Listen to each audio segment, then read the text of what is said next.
Bonjour fellow citoyens du monde, moi c'est Jordan Patrick et bienvenue sur ma chaîne. Ce matin, on est au village d'Auray-de-Seglaine, le village martyr. C'est une histoire très triste et je vais vous montrer qu'est-ce qui s'est passé et comment est le village maintenant. Donc on y va, c'est parti.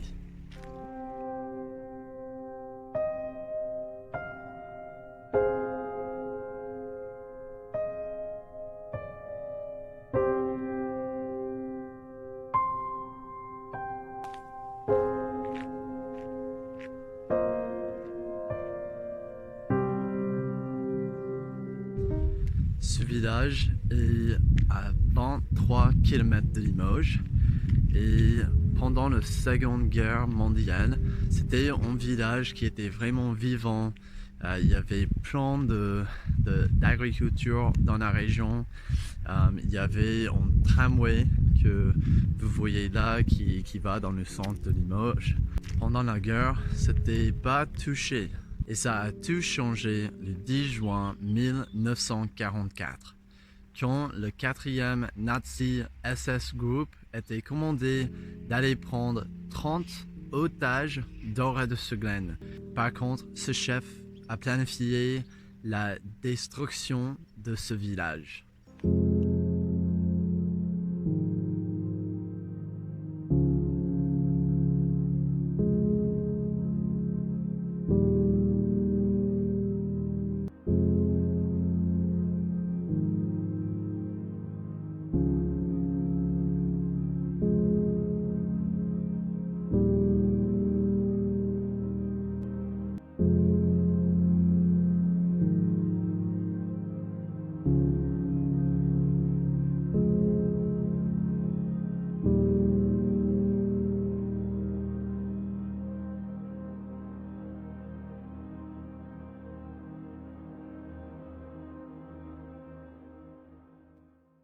Ici, dans cette place, tous les habitants, le 10 juin, étaient rassemblés pour qu'ils puissent séparer les hommes, les femmes et les enfants pour déplacer dans des bâtiments différents. Les hommes étaient mis dans ces bâtiments à côté, dans des bâtiments séparés aussi, et les femmes et les enfants étaient mis dans l'église.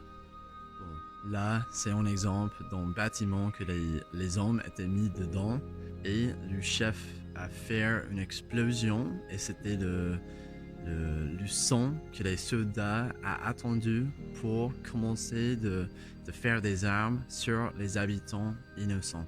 Tout d'abord, ils ont juste bam bam bam bam bam les hommes et ensuite il a mis le feu pour brûler les gens. Et la plupart des hommes étaient toujours vivants quand les bâtiments étaient mis en flammes. C'est vraiment une histoire très triste, mais ce village est toujours là pour montrer aux gens l'histoire, parce que c'est vraiment une histoire pendant la Seconde Guerre mondiale. Il ne faut pas oublier ces choses. C'est pour les futures générations de savoir et pour voir qu'est-ce qui s'est passé dans l'histoire de la France. C'est très important.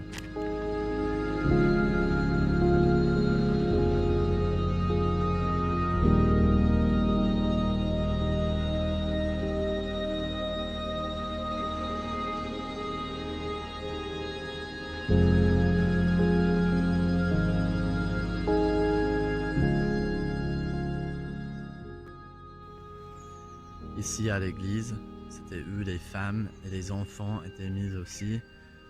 Et malheureusement, ils étaient aussi tués par les Allemands.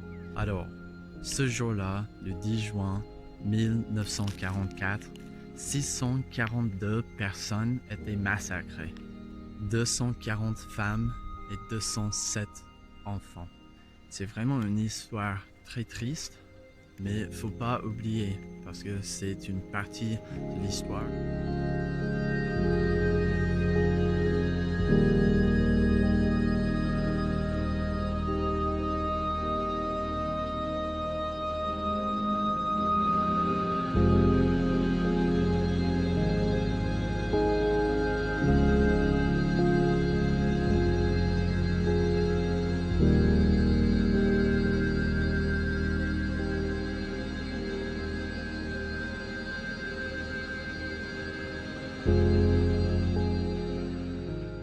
Heureusement, ce village était reconstruit juste à côté.